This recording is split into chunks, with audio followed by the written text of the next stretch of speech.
pound cake recipe, which I'll link in the description box below. It's rich, moist, and tastes incredible.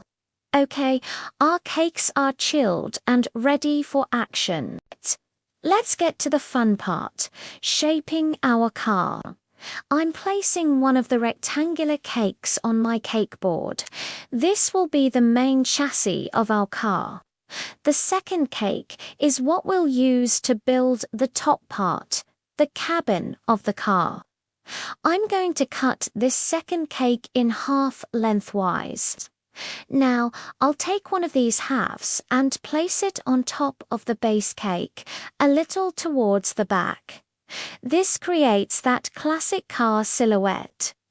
Don't worry about it being perfect just yet. Take a serrated knife and start carefully carving away the sharp edges. Think about the sleek aerodynamic shape of a race car. You want to round the front to create the hood or bonnet and taper the back. I'm also going to gently slope the windshield area. Take your time with this process. It's better to carve away small pieces at a time than to take off too much at once. Remember, you can always remove more, but you can't add it back. Keep stepping back to look at your cake from all angles to make sure the shape is balanced and looks like a real car. Once you're happy with the basic shape, it's time to create a smooth surface for our fondant. This is where the crumb coat comes in. A crumb coat is a thin layer of buttercream that traps all the loose crumbs so they don't get into your final layer of icing.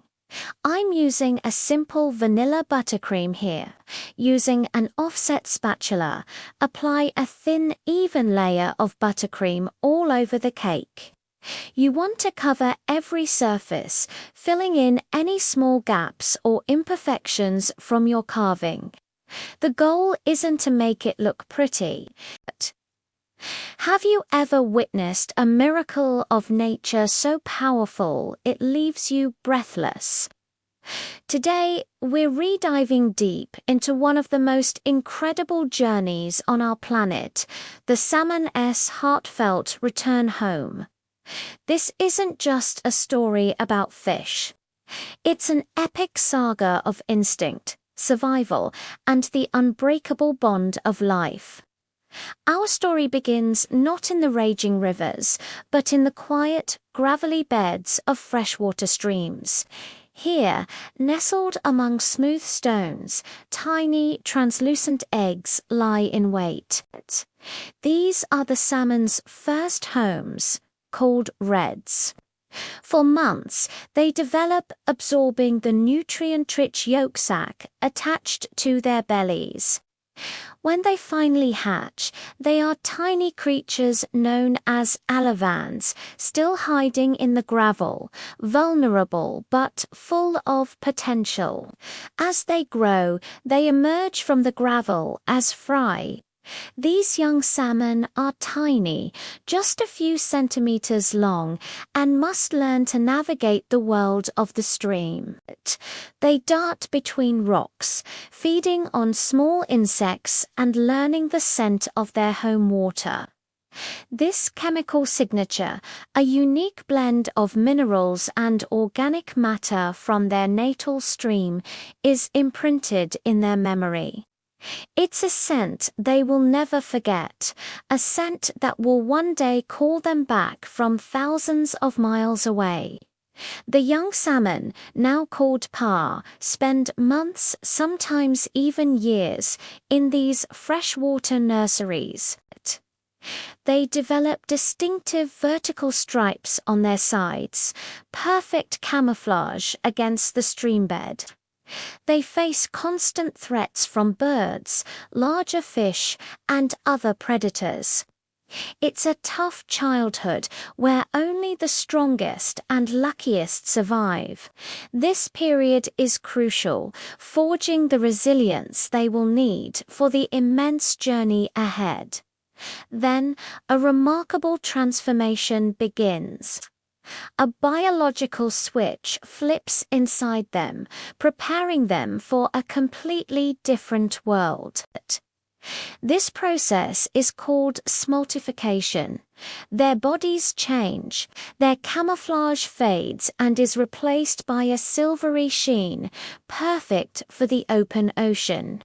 Their gills and kidneys adapt to process salt water, an incredible physiological feat.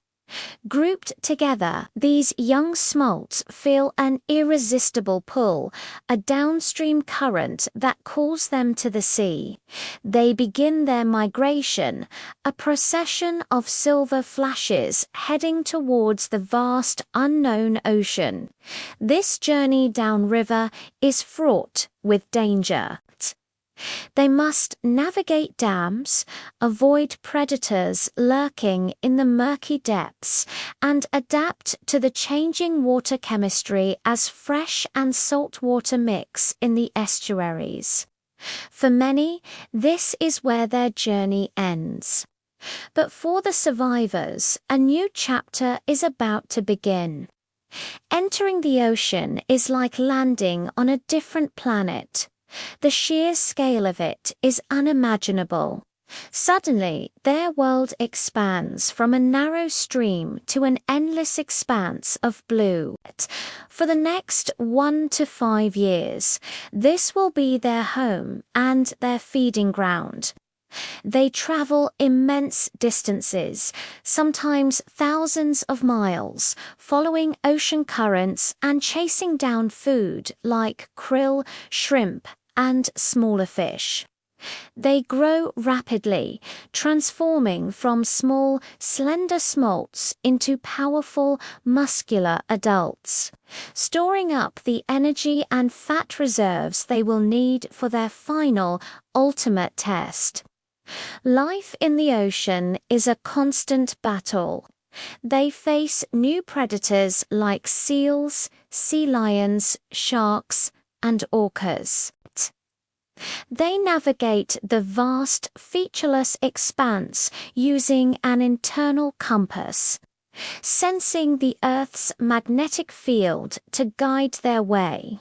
They are a vital part of the marine food web, both as predator and prey, contributing to the rich tapestry of ocean life. Then, after years at sea, something stirs within them. An ancient primal instinct awakens. It's time. It's time to go home. They have one final mission: to return to the very stream where they were born, to spawn and give rise to the next generation. This is the salmon run, one of nature's most spectacular and grueling migrations. How do they find their way back? It's a navigational masterpiece. First, they use the Earth's magnetic field to get close to the coast. As they near the shore, they begin to pick up on the familiar chemical cues of their home river system. It's that scent, imprinted in their memory as tiny fry, that guides them now. They can distinguish their home stream's unique fragrance from hundreds of others, a feat of olfactory navigation that still mystifies scientists. The journey upstream is the most arduous part of their lives. They stop eating entirely. All their energy is now focused on one single purpose: moving forward. They must fight against powerful currents, leaping up waterfalls and navigating rocky cascades in a display of incredible strength and determination. We've all seen the iconic images: salmon launching themselves into the air, twisting and struggling against the rushing water. Each leap is a gamble, a massive expenditure of precious energy. As they travel, their bodies undergo another dramatic transformation. Depending on the species, they change color, developing deep reds, greens, and other vibrant hues. The males, in particular, develop hooked jaws called kypes and humped backs, preparing for the battles ahead. They are no longer the sleek, silver fish of the ocean. They are warriors, scarred and battered, but driven by an unstoppable force. They face a constant barrage of predators. Bears and eagles gather along the riverbanks, feasting on the migrating salmon. It's a brutal, yet essential, part of the ecosystem. The salmon that are caught provide vital nutrients to the forests and the animals that live there. In death, they give life, their bodies enriching the soil and feeding countless other species. Finally, after a journey that can span hundreds of miles upstream, the survivors reach their destination, the shallow, gravelly beds of their birth stream. They are exhausted, their bodies spent, but their mission is not yet complete. The females use their tails to dig nests in the gravel, the same kind of reds where they themselves began life. They then deposit their eggs, thousands of them. The males fertilize the eggs, competing fiercely for the opportunity to pass on their genes. Once they have spawned, their life's purpose is fulfilled. Their epic journey is over. Having used every last ounce of their energy, their bodies begin to shut down. Within days or weeks, they die. Their decaying bodies release essential marine-derived nutrients like nitrogen and phosphorus back into the freshwater ecosystem. These nutrients fertilize the stream, feeding the insects and microorganisms that their own offspring will soon depend on for food. It's the final, selfless act in a life defined by sacrifice. The circle is complete. The eggs in the gravel will hatch, and a new generation of salmon will begin the cycle all over again.